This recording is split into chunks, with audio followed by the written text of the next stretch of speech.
Hi, I watched My Youth and I thought this would make a good example to launch a thesis I've been working on for a while.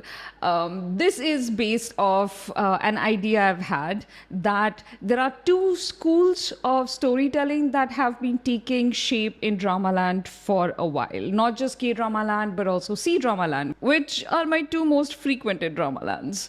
J-Dramaland has a whole other thing going on. And the two schools are plot driven dramas and relationship driven dramas or character driven dramas. And this is not a binary. I can't really list dramas that are just plot driven and have no relationship driving the story. And I can't really list dramas that are just relationship and character driven and have no plot. That's not what I'm trying to do. It's more of a band where a combination of the two schools of storytelling create dramas these days. There are some that fall so wholly into the event and plot driven narrative that they can't breathe for 5 minutes before some bizarre coincidence creates a new hurdle and our heroes have to jump over that to just survive. There are so many coincidences in that world. And then there are other dramas where the story plods along very slowly because yes, you are allowing relations and character development to slowly push the narrative forward, but unless you have a very good grip on who your characters are, there isn't much of a narrative to push forward. So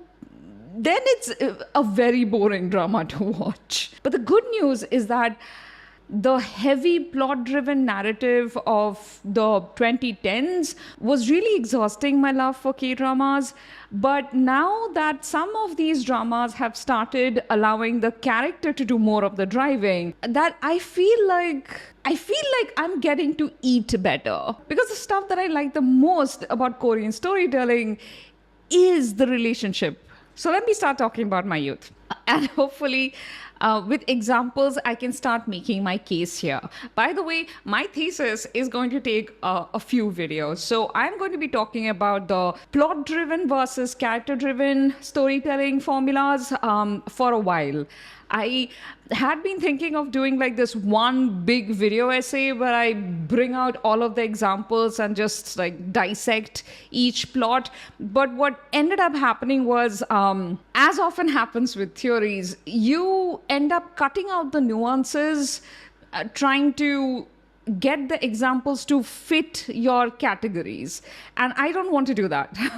That was kind of going against the grain for me. So I tried very hard, but it's not working out. Instead, I am going to test out my theory by talking about individual dramas. And I guess together we can figure out how well this theory fits. Okay, so example number 1, My Youth.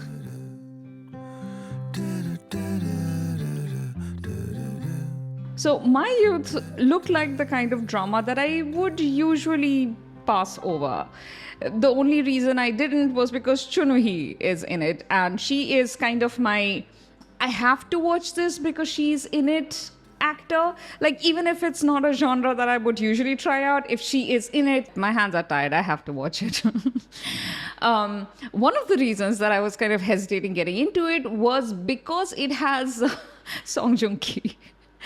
Now, mind you, I have loved Song Joong-ki in many, many dramas. It's not like I have anything against him as an actor. It's just that the moment I read the synopsis and watched the trailer, I realized that this was a very slow-paced, how do the Koreans put it? Healing kind of drama. And those are usually very low-key.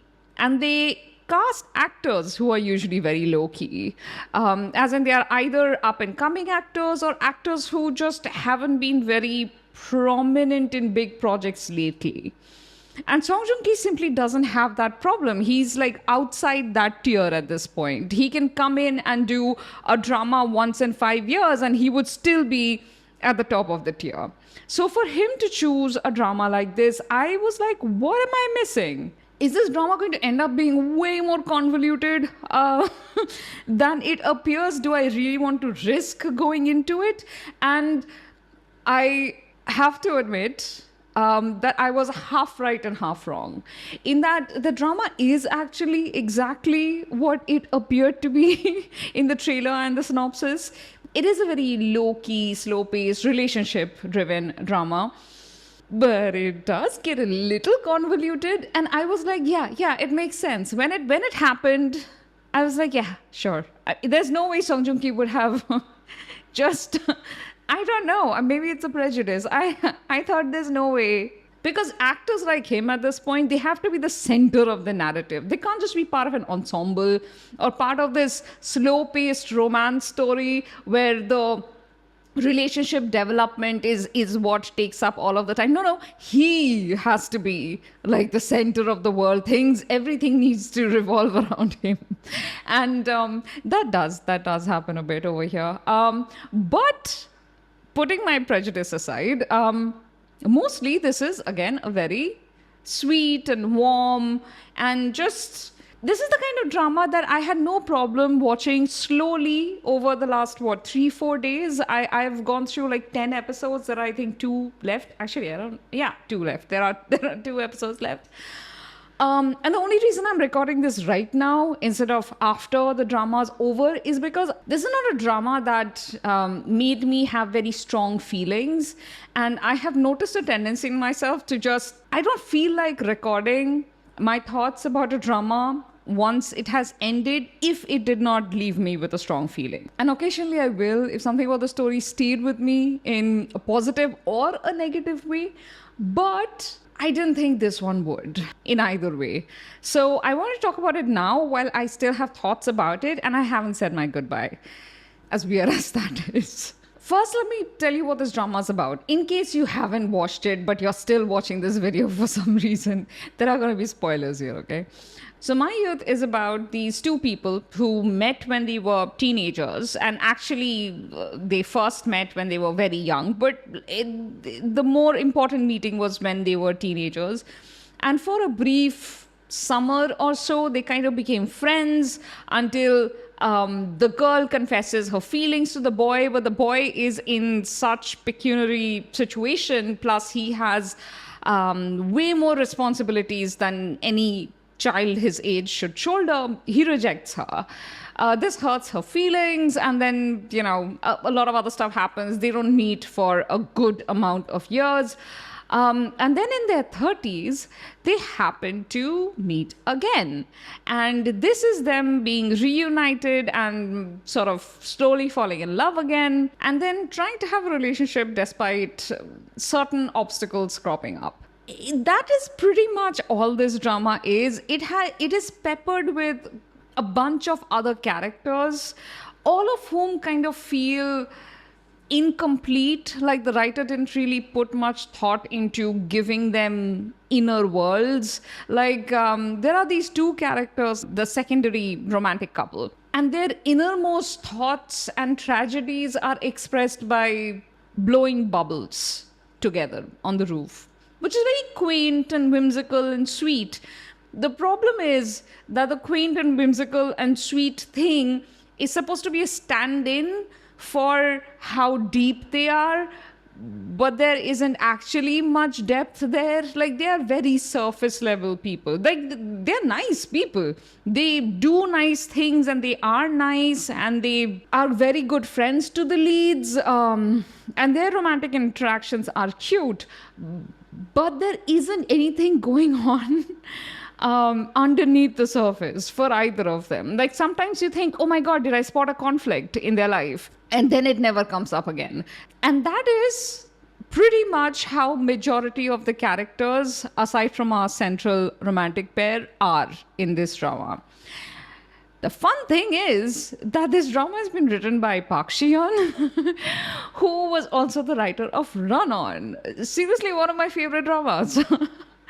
And the depth that we had in Run On is not really to be seen in this drama. It's not there. It is interesting that Pakshiyan Chakanim again revisits the world of films and dramas, like the production side of things. Again, not in as much depth. This is really about the life of the female lead who is the manager and the male lead who is both a child actor and at a later point the author of a novel that gets adapted into like a 3-part movie. I told you, Song Joong Ki has to be the center of the world here. And how their worlds repeatedly collide. But where in Run On, every character was individually their own people. Their interactions and their likes and dislikes and the reason they could be together but also chose not to be together were very well fleshed out. Like, I was convinced by their motivations, by their actions. If they were being ornery and just behaving badly with each other, it was a moment that was clearly supposed to be a very human moment that was being shown on screen. Whereas here, it's just, if they're ornery and behaving badly with each other, it's kind of glazed over and like, it doesn't really come up again. It's very incomplete in many ways. Everything I really liked in my youth had to do with Song Joong Ki and Chun Woo-hee's own characters. So Song Joong Ki plays Chun Woo-hee, which, by the way, I really like that name. And Sun Woo is actually his last name. I was wondering if if there was like a switcheroo with the... No, it's... Sunu is his last name and Hei is his first name. I just really like that. So he plays Sunu Hei, who, by the way, his teenage version is played by Namdaram. And the kid is 23 years old. What? I saw him grow up on screen. It's crazy. And really, it's probably about time that he starts doing male lead roles instead of just playing the child version. He did do The Great Shaman Gardashim, which was supposed to have a second season. But if you guys remember, that was led by Kim Seron, who passed away last year. And so I don't think the sequel is going to happen because I checked the MDL page and she is still listed as the female lead there. So that just bumps me out for so many reasons, not just for the Namdaram. The fact that it was actually a really fun teen drama, and I had really enjoyed seeing Kim Saron in it. Sorry, this was a digression.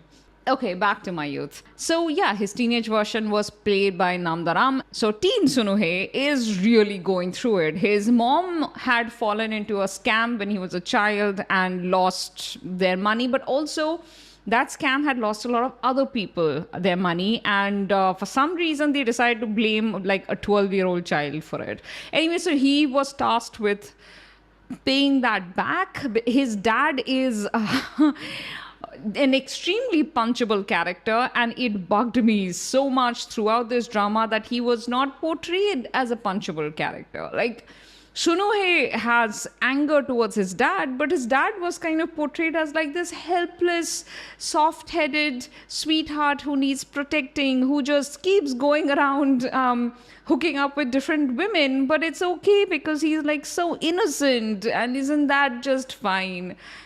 His dad kind of just up and vanished from his life. So since the age of 12, when his mom, under the burden of all of that debt and shame, decided to off herself, he has been pretty much trying to survive how he can. And by the time he was graduating out of high school, he was working as many part-time jobs as he could because he was under a huge amount of debt. He also ended up somehow having to take care of a very young child, like a 5-year-old kid at that age, because his dad was hooking up with a woman who had a child, but then decided to split. And dad didn't want to take responsibility of the kid, so deposited her with Hay. The boy was like, I guess I am raising a child now while I'm still a child myself. And so that is what happened. In that situation, he meets the teenage Song Jae-won, who in future becomes Chun Woo-hee. And by the way, the young actress who plays Song Jae-won when she's a teen is most definitely taller than Chun Woo-hee. So the adult Song Jae-yeon being shorter than her teenage self is just something that I like. Every time there's a flashback scene, I'm like, how? Also, their hair is completely different. Like the actual texture of it is never mind. Whatever. Suspension of disbelief. So yeah, Sonuhei at that point of his life meets the young Song Jae-yeon, who is this very hardworking future valedictorian. She is studying whenever she's not looking at Sonuhei with like misty eyes. And they kind of end up becoming friends. She's the only one who takes like an active interest in him and kind of like puts herself in his life. And he immediately starts liking her pretty much. And the two of them spend some time together, and he sees her as like a momentary respite from the rest of his life, like a little bit of escape whenever he is with her, because she's living in such a different world.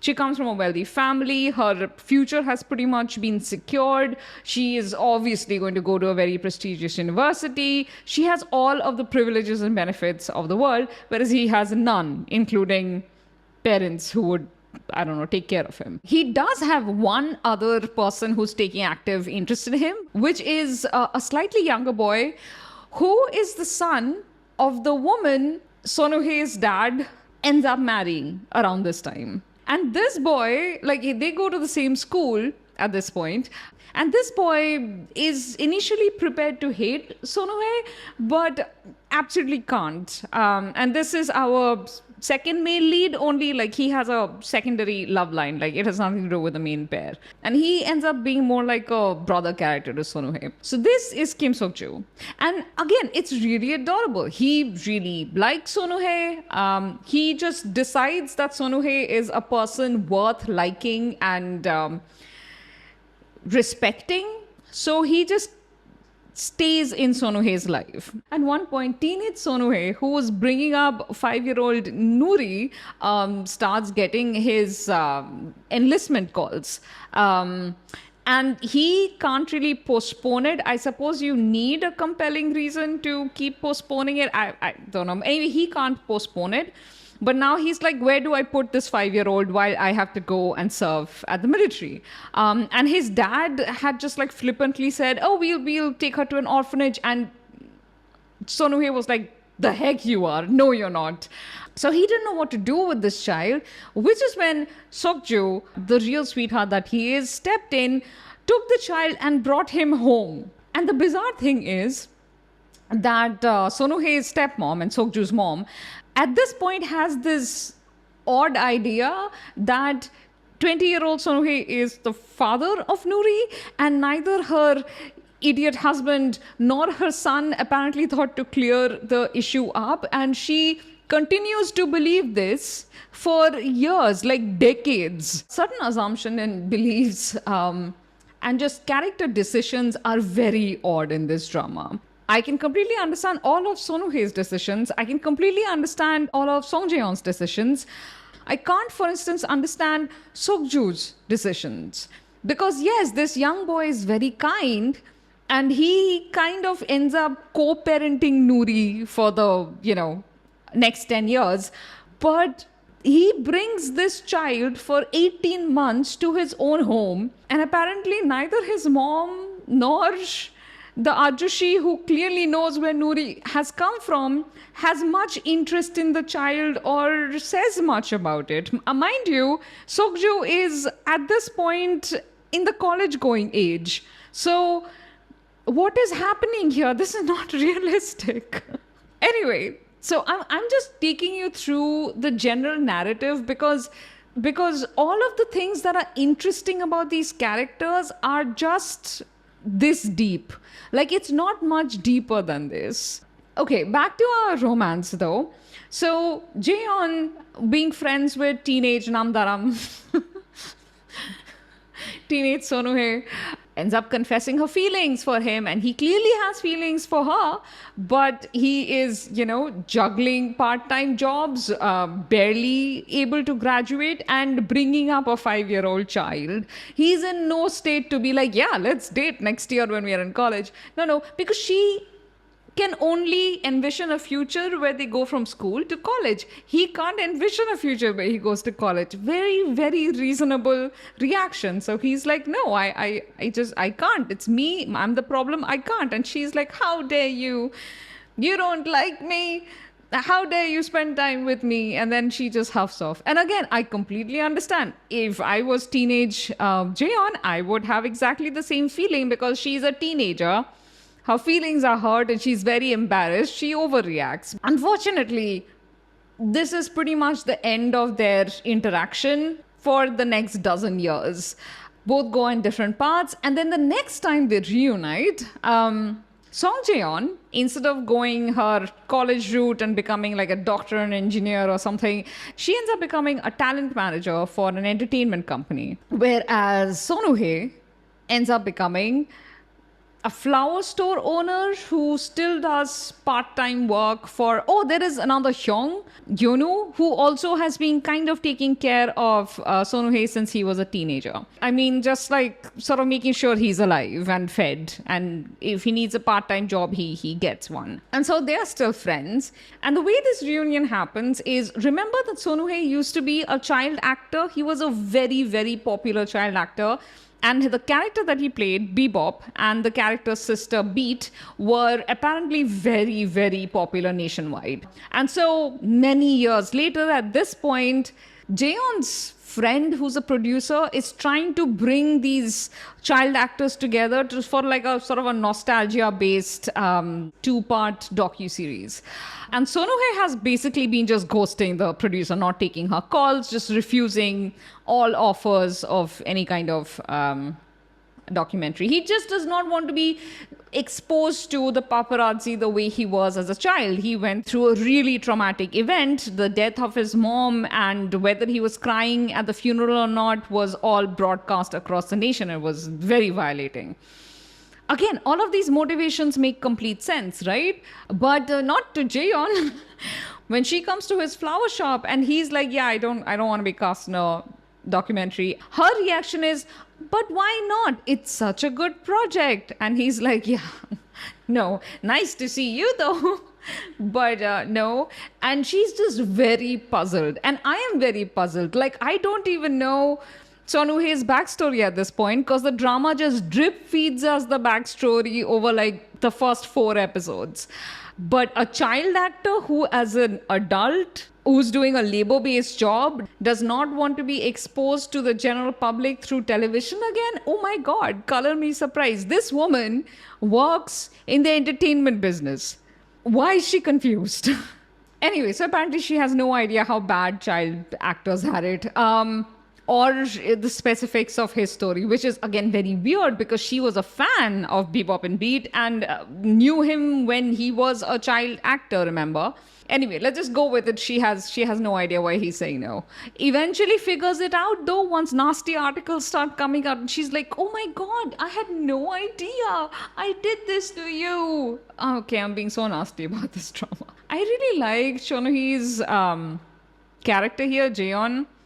Like, aside from this one very logical thing that she does, where she approaches him to expose himself to the media again, and he's like, no, and she's like, why? Aside from this one illogical thing, in the rest of the drama, she is a really likable and relatable character.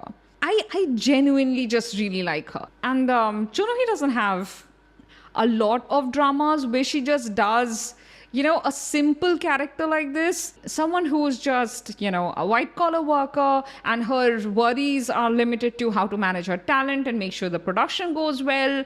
Anyway, the way this romance unfolds it's very cute. Like, he finally agrees to do the series, not because she's hounding him. She takes a no for a no. But events unfold and then he's like, fine, I'll do it. Mostly because he wants to spend more time with her. It's very cute. So they get to do that. And then we meet the other characters and get to know them a little bit. So our secondary romance heroine, is the talent that Chun Woo-hee's character is managing. And she is Moterin. She is Beat of Bebop and Beat. So Bebop and Beat, they reunite in this, nostalgia-based documentary. And this reunion theme is like very strong in this drama in the first half. Everyone's reuniting. Bebop and Beat are reuniting. Jaeon and Chun Woo-hee are reuniting. And Moterin, Beat, and Sokju are also reuniting. They used to be classmates. Probably the sweetest moment in this drama happens during a very stuck in an island together because the last boat left and we just have one bed to share situation. But then, the next day there is a kiss and it's a really, really cute kiss. And so I will launch into my thesis.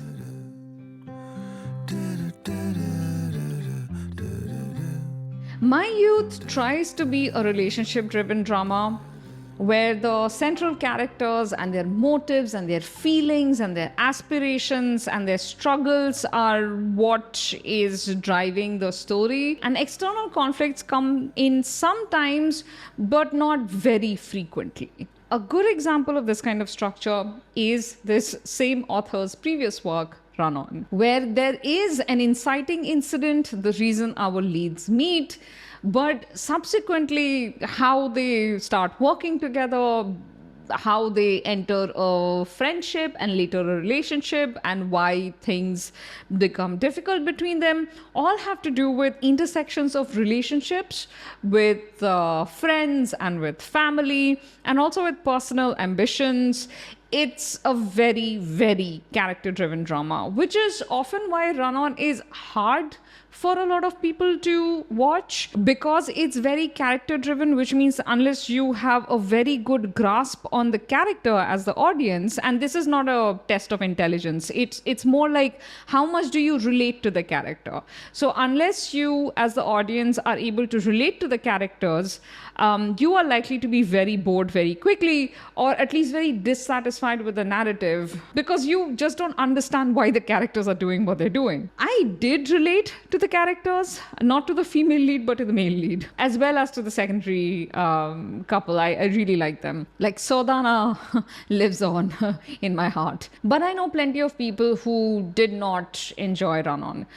The other reason a lot of people had difficulty getting into the swing of Run On was the dialogue. And this is also a problem that you face a little bit with My Youth. I do feel like My Youth is a much simpler, much more diluted version of that style, but you can see the echoes there. In Run On, sometimes the emotions that were being expressed were a little difficult to understand simply because they were couched in such whimsical, poetic lines. But they were really well-written, whimsical, poetic lines. In My Youth, the problem is sometimes the dialogue feels like they were trying to go for whimsy, but sometimes they just forgot to finish the sentence. So I repeatedly felt that in many interactions. There is this very important conversation that is happening between Chun Woo-hee and Jaeon. Again, I'm deep into the drama at this point, guys. I'm going to start dropping major spoilers at this point. I was restraining myself before, but major spoiler drops will start happening right now. You have been warned. You gone? Okay. I will continue now. Now, major conversation is happening between the two of these.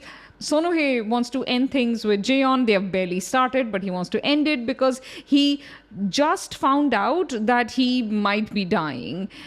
I forget the name of the disease that he has. It has something to do with his nerves, I think. He might die tomorrow. He might die in 10 years. Who knows? And it's a very rare disease. Of course, it's a rare disease. Our lead couldn't have just like a common disease. Okay, I'm getting into rant mode. Sorry. It's a rare disease. Who knows if he can overcome it. Again, sorry. Back to the conversation. The very important conversation that these two are having right now. Because Actually, this is round 3 of their breakup conversation. In the first conversation, Son-woo-hee had not turned up for a date because he was sick and in the hospital, but hadn't told her about it. So she got very worried. So when they finally met, she is crying and she's like, you can't ghost me like this again. I was so worried about you. And he's like, no, I don't think I can promise that. Let's break up. So obviously, girl is distressed. Anybody would be. And they go their own ways. Next time, she gets very drunk, comes to his shop to yell her feelings at him, completely understandable. And when he's walking her back home, at that point, he tells her that he is sick, so they can't be together. And it doesn't explain how he's sick, what he's sick with, and she doesn't really ask, so they go their separate ways. And then you have round 3, where Jaeon comes to meet Son-woo-hee. And the two of them sit at a park bench. They're having like a civilized version of their previous conversations. And he explains that he's sick. And she's like, are you going to die? And he's like, probably. And a normal conversation would proceed with, what do you mean? What is your disease? Like, she actually does ask what his disease is. He just does not answer that. Normal people don't have conversations like this. But anyway, he doesn't answer. She doesn't ask what kind of disease it is. How is it afflicting him? Why does he feel the two of them can't be together? Like, how soon is he dying? Like, even if you weren't in love with this guy, a very normal question at this point would be like, what do you mean you're dying soon? How soon? And he's like, so we can't be together. And she's like, oh, okay, so I guess I just have to accept we can't be together. And then she walks away. I'm like, what happened to the rest of the conversation here? This is not how humans behave. Okay, I know I said that Jaeon's character is very consistent and relatable and understandable throughout this drama. She is, except for a few moments like these, where I feel like the writer wanted to stretch out their pathos over several conversations and was just not a good enough dialogue writer to keep the tension going and the conflict going, because there is no conflict between these two. You have to understand, if not for Son-woo-hee's very coincidental illness, which is plot driving the story, this is not character driving the story, there would be no conflict between them. They separated during their high school period because they were both in 2 different circumstances, and he just couldn't imagine a situation where he's dating this college-going girl while he is doing labor through multiple jobs to support a little child. But 12 years later, where he has a stable job, she has her own job, the two of them are grown-ups and can make their own decisions. There is nothing stopping them from getting together. But what does the writer and this drama give us? A plot. Or rather, obviously the entire story has plot. What I like calling an event.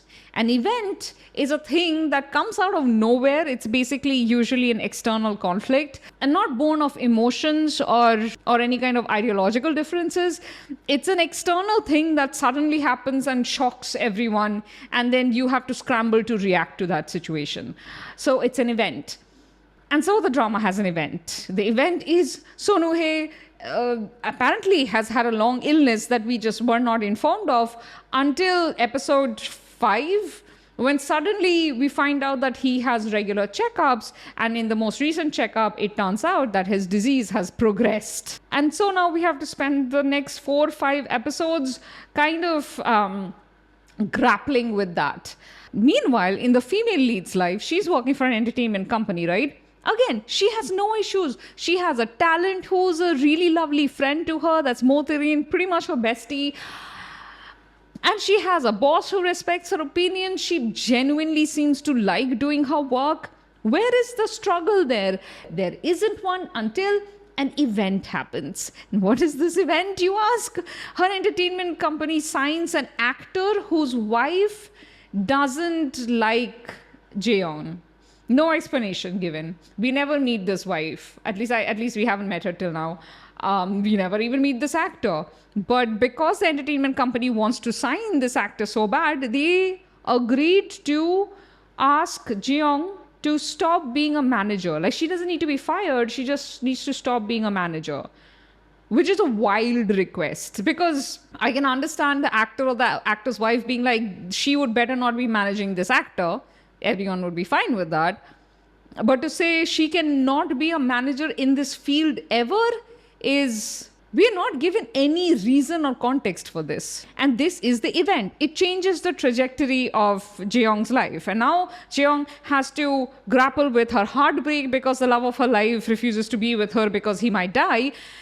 And she is kind of jobless, or rather she's being asked to give up the career that she has created. So her choice is move to a different department and start doing, I don't know, sales or something, or leave the company and do something else.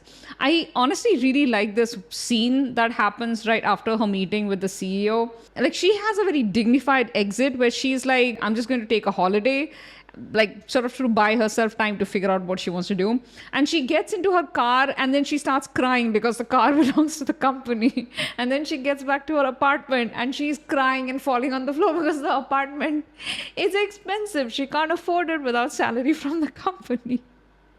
It's a really good scene, and this is why I like Chun Woo-hee so much. And so now these are the obstacles in their lives. My point is, none of these things feel like they have come up organically. Like, they were issues that were sort of simmering, that have boiled over, or leaving her job is a decision that she has made because she couldn't agree with the path that her CEO was taking. By the way, there are several other characters in this drama who don't seem to have much purpose. They're just there, and the actors cast in them are too good for the roles that they have been given. One of who is actress Lee Bong-joon, who was also in Run On. She was the CEO of the, what was it, a translation company where the heroine would work, and she was basically the heroine's senior, like the female mentor. And she's in this drama. Her name is Bang Hana. And she is brought into prominence in the story kind of suddenly when she has a conversation with the CEO where she just suddenly tells the CEO, I can't see myself walking the same path as you. I have slowly become afraid of you. The thing is, this is supposed to be like a moment that is very meaningful for both of them, except that we haven't seen much of their interaction. They literally had one exchange during a conference meeting one time, and it was very brief. So I have no backstory to this very emotional parting of ways that is happening. And so she goes on to have her own company, and she takes Moterin with her. And I guess she is there sort of like a very small agency as opposed to the big company that our female lead works in. And that's all fine. But aside from the moments where the drama wants to have the female lead go to this smaller agency and sort of like work with them a little bit, but she also has her own scenes, often with her kind of inept new employee, Chae Kip-boom. I love his name. I love it whenever there is a character called Kip-boom, which means happiness.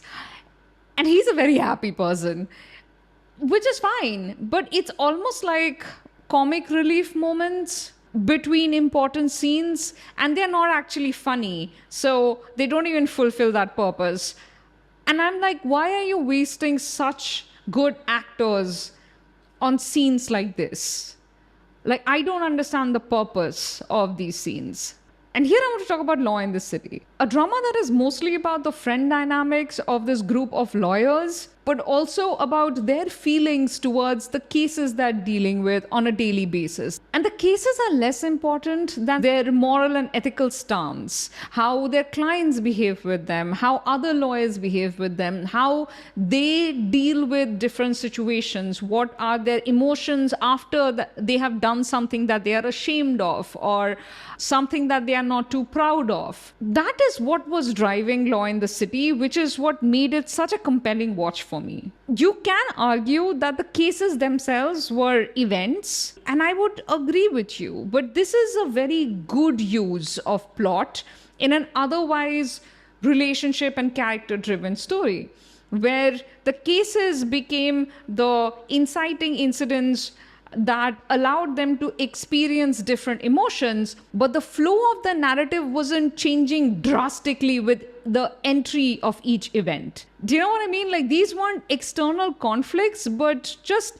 things that were happening on a daily basis in their lives. And every question of ethics or morality or just figuring out their personal emotions was a long conversation that was being had with multiple people over several episodes. It wasn't just like a one and done reaction. But with My Youth, I kept feeling like they didn't know how to push the story forward without some kind of event forcing the characters' hands. Something that goes hand in hand with these plot events are tropes. Now, let's be clear. When I say tropes, I'm talking about familiar patterns in storytelling. Very familiar because we have seen them used in many stories before, not just on television or films, but even in books or oral storytelling. We have just seen them being used many times. And tropes are often what end up defining a genre. The romance genre is defined by the happy ending trope. And yes, that is a trope. Everything from chasing after someone at an airport to getting your feelings hurt over something you've overheard, but then you've walked away before they could finish saying the whole thing, which would have spared you the hurt, to stretching out a conflict over multiple episodes just by refusing to let two characters communicate openly. All of these are tropes. And My Youth, even though it wants to be a relationship and character-driven storyline, it resorts to tropes far too often to actually be that. And here's the thing, tropes are very good things when you use them to give people what they want inside a genre. Like the first kiss scene where one partner leans in and pecks the other, and then the other one reciprocates with a much stronger kiss. That is a trope, but it's also a trope that a lot of us really like. Because the first one is kind of like establishing consent. The second one is like a proper kiss. So yeah, when tropes are used to give the audience something that is both familiar and enjoyed inside a genre, it's a very good thing. But using tropes as a crutch because you don't know how to allow your characters to spend more time together or how to stretch out your story over several episodes, that's a weakness of writing, and that really comes through in My Youth. I was telling you guys about the first case in My Youth, which I did think was so cute, but the way the two of them end up stuck on the island with just one bed to share was just because your plot is acknowledging that what is happening is a trope does not make the trope go away. It is still a trope. And then once they get back to town and Jaeyeon is not very sure if she actually wants to be dating Chun Woo-hee, why is not explained, but to be fair, I don't care. It's been 12 years, girl's probably gotten over him. And even if she hasn't, she might be smarting from the rejection she got back then. I don't know. But it's not in the frustratingly obtuse corner of things, so I'm fine with it. She rejects him and he's like, but goes away. I appreciate it when a male lead is like, okay, a no is a no. Always a good thing. But then, how do you bring these two together again? Well, suddenly the plot tells us that the book Chun Woo-hee... Oh, by the way, teenage Chun Woo-hee had written a book because he wanted to make some money, but it didn't make any money. It did, we are told, suddenly, in episode 6 or something, that it has a successful film adaptation. But the copyright expired. And our heroine's company needs to renew the copyright, but they don't know who the author is. And our male lead is the author. And so now Jaeyeon has to go back to Chun Woo-hee and, get him to agree to sign the copyright extension. And I'm fine with that. I'm perfectly fine with that. But the number of coincidences that you're adding to this story just to make the plot happen, it's too many. Ultimately, this drama's indecisiveness about its own structure is its weakest point. It has two very compelling leads. It does. Their motivations and characters are pretty solid. I think a different writer could have come up with a story that created more personal, internal obstacles for the two of them, which they had to overcome before they could get together. And that could have been the entire story. It might have been a shorter story than 12 episode run, but it would have been a more compelling story. I'm going to briefly dip into C-dramas here. There is a drama that I've covered on my channel, First Frost. The first half of that drama is hard to get through. I will not blame any of you if you guys didn't watch it. But there you also had teenagers falling in love, kind of wanting to date each other, but then something happens. The female lead makes a decision to separate from the male lead. The male lead is heartbroken, and then they reunite years later where he finally finds out what had happened. The only major obstacle between the two of them after they had been reunited was their history sort of standing right between them, where he didn't know why she had hurt him so badly, and she had still not recovered from the event that had happened all those years ago and could not fully trust the male lead's love for her. It was an internal conflict that was spun out really gently but really meaningfully through the rest of the drama. A similar conflict could have been written over here. Teenage Jaeyoung, when she had met Chun Woo-hee, she was a wealthy girl with her bright future ahead. All she had to do was be a very good student. She had a lot of pressures and very little free time for anything.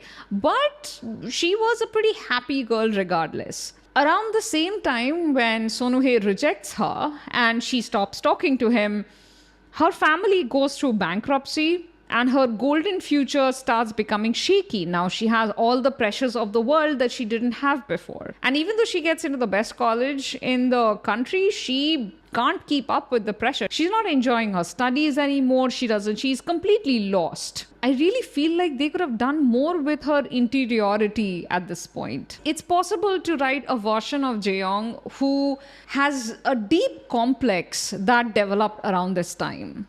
Maybe she feels like she would be a failure no matter what career she goes into, or maybe she lost a lot of friends once her family went bankrupt and she can't trust friendships or relationships in her life anymore. These two are going through two different lives. Surely they are going through many obstacles, they are facing many difficulties, and overcoming them, they are becoming two different people. When they come back together, they are no longer just, taller, or in Jaeyoung's case, shorter versions of their younger selves. They are different people, in which case these two should have new things to learn about each other. That in and of itself could have been a story. The new things they learn about each other, understand about each other.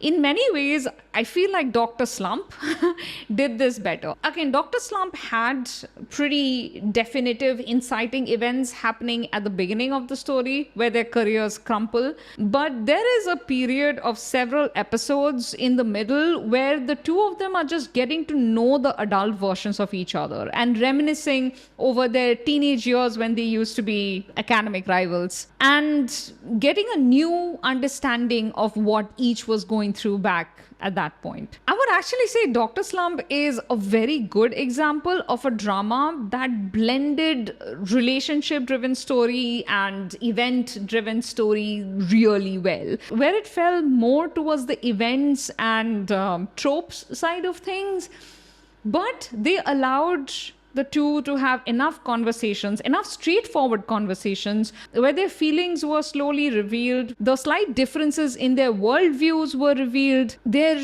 romantic relationship dynamic was explored with patience.